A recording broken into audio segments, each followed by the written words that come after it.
নাসুম আহমেদকে বাংলাদেশের ওয়ানডে স্কোয়াডে যোগ দেওয়ানো হয়েছে বা ডাকা হয়েছে, ইনক্লুড করা হয়েছে। কেন? আমি নিশ্চিত আপনি এটা বুঝতে পারছেন, আপনি এটা জানেন, তারপরও বলাটা জরুরি। এই যে মিরপুরের ধান, গম, মূলা কিংবা ভুট্টা ক্ষেতটাই যে উইকেট, কালো রঙের উইকেট, যেটা বল করার আগেই ভেঙে চুরে যায়, সেই উইকেটে দ্বিতীয় ওয়ানডেতে বাংলাদেশ সম্ভাব্য 4 স্পিনার নিয়ে একাদশ সাজাবে। সাথে পেস বোলার একমাত্র মুস্তাফিজ। বাকি কাজ যদি দরকার হয়, যদি ক্যাপ্টেন মনে করেন স্ট্র্যাটেজিতে থাকে, সৌম্যকে দিয়ে 2, 4, 5 ওভার করাইতে পারেন। 5 overs is too much from Soumya. তাহলে আইডিয়ালি ক্যাপ্টেন মেহেদী হাসান মিরাজ, রিশাদ, তানভীরের সঙ্গে আরেকজন মাহাতি স্পিনার নাসুম আহমেদ, এইরকম একটা একাদশ নিয়েই সম্ভাব্য বাংলাদেশ দ্বিতীয় ওয়ানডেতে মাঠে নামবে এবং সিরিজ নিশ্চিত করে ফেলবে এবং সর্বোচ্চ চেষ্টা থাকবে ওয়েস্ট ইন্ডিজকে বাংলাদেশ যেন হোয়াইট ওয়াশ করতে পারে। এটা 2027 বিশ্বকাপের চূড়ান্ত পর্বে সরাসরি খেলার জন্য যে ইকুয়েশন, সেই ইকুয়েশনে ওয়েস্ট ইন্ডিজকে হারাতে পারলে বাংলাদেশের জন্য অনেক সুবিধা হয়, যেহেতু 2 দলই 9-10 নম্বরে রয়েছে। সো এটা বাংলাদেশের স্ট্র্যাটেজিক্যাল ওই জায়গা থেকে ঠিক আছে। কিন্তু এই যে উইকেট, এই কথাটা আমি জাস্ট বাংলাদেশের প্রথম ম্যাচের শেষে ওয়েস্ট ইন্ডিজের বিপক্ষে বলেছিলাম যে মিরপুরের উইকেট নিয়ে অনেক পক্ষই মিডিয়াতে এসে প্রচুর সমালোচনা করে। ক্রিকেট সংশ্লিষ্টই বলছি আমি, কখনো থিঙ্ক ট্যাঙ্ক, কখনো ক্যাপ্টেন্স, কোচেস, প্লেয়ার্স, আমরা উইকেটে খেলতে চাই না, এই উইকেটে খেললে প্লেয়ারদের ক্যারিয়ার নষ্ট হয়ে যাবে, আমরা ভালো উইকেট চাই, এই কথাগুলো আমরা শুনে অভ্যস্ত। কিন্তু এটার বিপরীতে ড্রেসিং রুমে বসে, আমি আবারও বলছি, ড্রেসিং রুমে বসে কিংবা অফিসে বসে, বিসিবি অফিসে বসে তারা সিদ্ধান্ত নেন ভাই মিরপুরে ধান ক্ষেত, গম ক্ষেত বা ভুট্টা ক্ষেত টাইপ উইকেটই আমাদের দরকার, জিততে হবে। আপনি আমি আমরা বলি, প্লেয়াররাও বলে, বিশ্লেষকরাও বলে যে এই উইকেটে খেলে বাংলাদেশ যে ক্রিকেটটার ক্ষতি করছে, গ্লোবাল স্ট্যান্ডার্ডে গিয়ে একেবারে পাত্তা পাচ্ছে না, এটা তো এক্সপোজড, এটা তো আপনি মানেন। মিরপুরের উইকেটে খেলে খেলে বাংলাদেশ দলের যে অবস্থাটা হয়েছে, যে ফেক কনফিডেন্স তারা গ্রো করেছে, স্পিনাররা যেভাবে ভাবতে শুরু করেছে তারা অপরাজেয়, বিদেশের মাটিতে গেলে বল ফলাইতে পারে না, একজন স্পিনার 10 ওভার বল করতে পারে না, করানো যায় না, মাইরের চোটে চোখে অন্ধকার দেখে।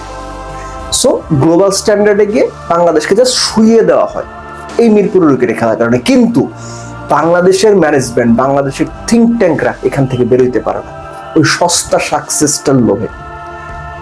যে সাকসেসটা পোর্ট্রে করা যাবে, ফলাও করে প্রচার করা যাবে, আমরা জিতছি, যেতেন আমরাও দেখতেছি। কিন্তু একটা ব্যাপার খুব ভালো লাগে যে বাংলাদেশের দর্শকরা এখন মিরপুরের জয়কে উদযাপনের চাইতে সমালোচনা বেশি করেন।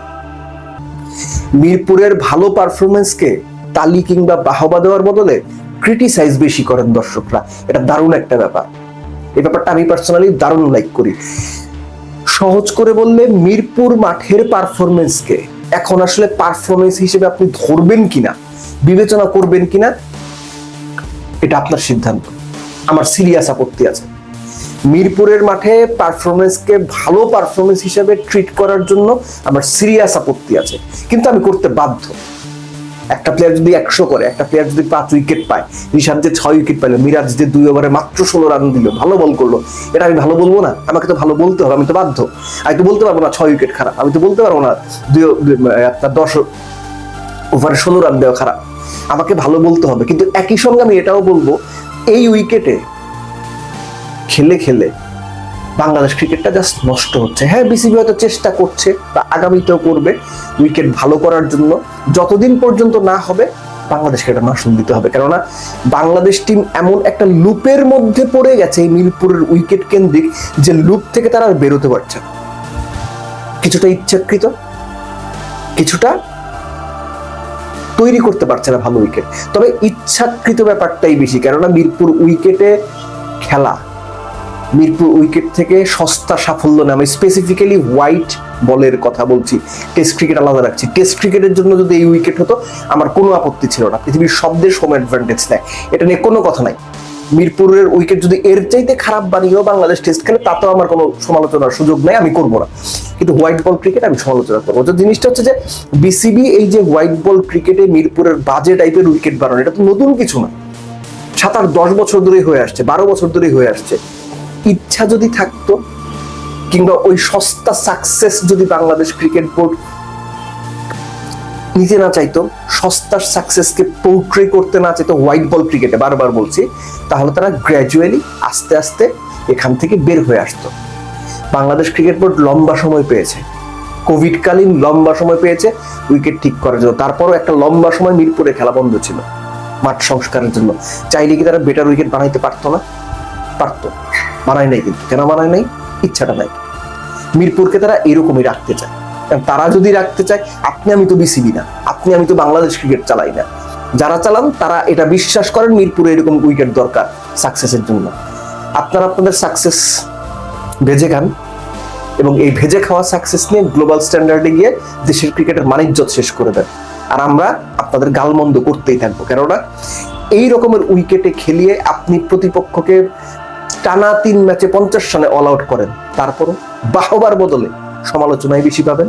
ওয়েস্ট ইন্ডিজের বিপক্ষে হোয়াইট ওয়াশ করলো ওয়েস্ট ইন্ডিজকে, ফল হিসেবে আমরা হয়তো বলবো যে বাংলাদেশ হোয়াইট ওয়াশ করেছে, কিন্তু উইকেট বিবেচনায় বলবো এই জঘন্য উইকেটে খেলে বাংলাদেশ ক্রিকেটের কেবল ক্ষতিই হচ্ছে।